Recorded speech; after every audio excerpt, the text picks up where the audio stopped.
This is an M60 United States Army tank weighing over 35 ton with a crew of 4 operating a 105 millimeter armor-piercing gun, a literal killing machine.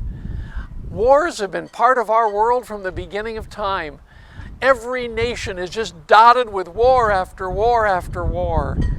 Jesus even told us that there would be wars until the very end of time. He told us not to worry that much about the wars because they would be with us. But he did tell us there was a war that we did need to be concerned about. James refers to it when he says that we war each other.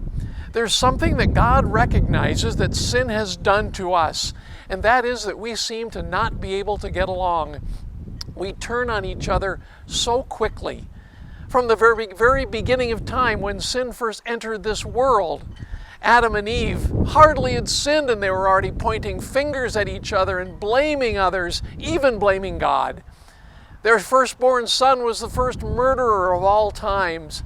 Trouble has come into this world and sin has taken control of our hearts, and we struggle with ever getting along. President Roosevelt, who actually led our nation through most of World War II, made the statement that was famous, only 3 short words. He says, "I hate war." Oh, God hates war too. He hates it when his children get involved in the things of this world. He hates it when they find themselves fighting and angry with one another. He hates it when families divide and neighbors split over things of this world. But yet it happens so often. When Jesus came to this world, he had a huge following. People thought he was the Messiah. They believed it. But when you read the Gospels, you discover that his following got smaller and smaller until it was just a handful of people, and you discover that the reason people quit following Jesus was they began to realize that he was not going to be involved in their fighting. He was not going to fight for their political causes. He was not going to fight for their church causes. He wasn't even going to fight for their family feuds. Jesus was there as a peacemaker. He was there as someone who was teaching them about a kingdom that was not of this world, a kingdom that was a kingdom of grace and mercy and love. But they were much more interested in seeing David and Goliath reenacted than hearing about the Good Samaritan. We simply like to fight. We want to jump into the fray. Our neighborhood has a website. It's a large area that it covers in Topeka, but people are able to post their requests and comments. They're able to say, where can I find a good plumber? Where can I get a good babysitter? Whatever it might be.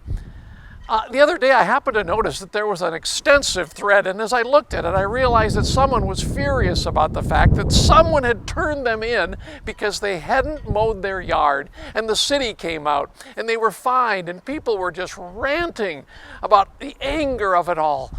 And I sat there and watched, and I thought this was all over a lawn not mowed, and people were ready to kill, basically, over it. I thought, well, I'll throw in my 2 cents. Try to calm things down, so I simply put my phone number in and said, call me, I'd be happy to come and mow your yard. People said, oh, thank you, thank you. But you know, and just a little while later, they were all fighting again. Somehow it just couldn't stop. Jesus wants us to recognize that we have something better that we can do.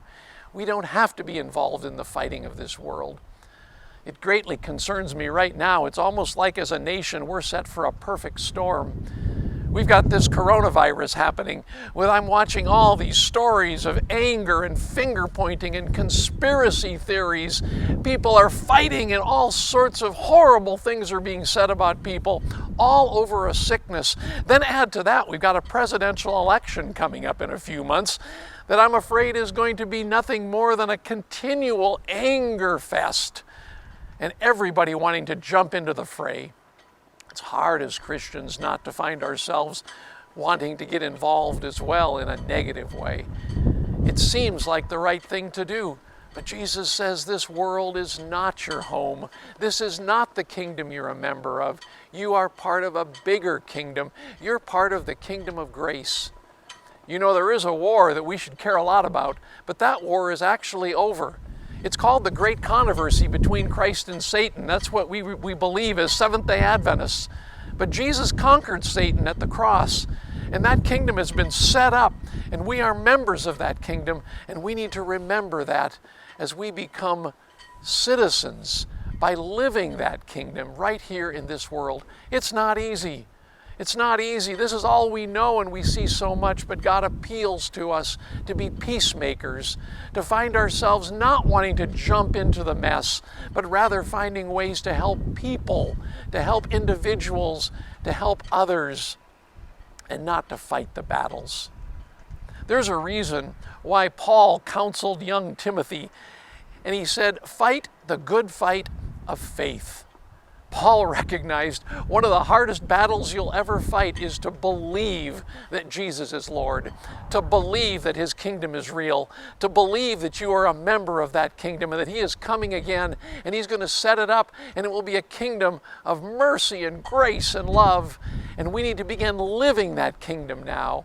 That's hard to believe. It's hard to believe when we see all the mess around us. It's hard to believe when we see all the fighting and anger.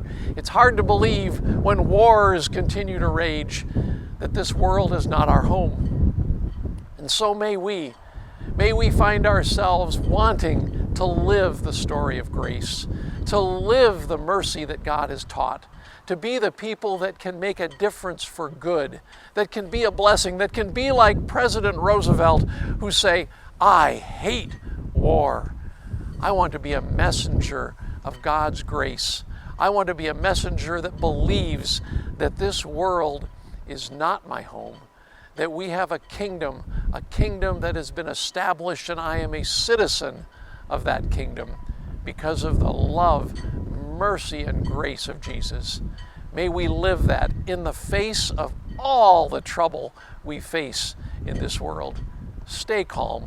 Stay gracious, love one another, practice the forgiveness of Jesus, know what it means to live above the fray, above the fighting, and find ourselves involved in the greatest fight of all time, to share the love of Jesus and believe that he is Lord.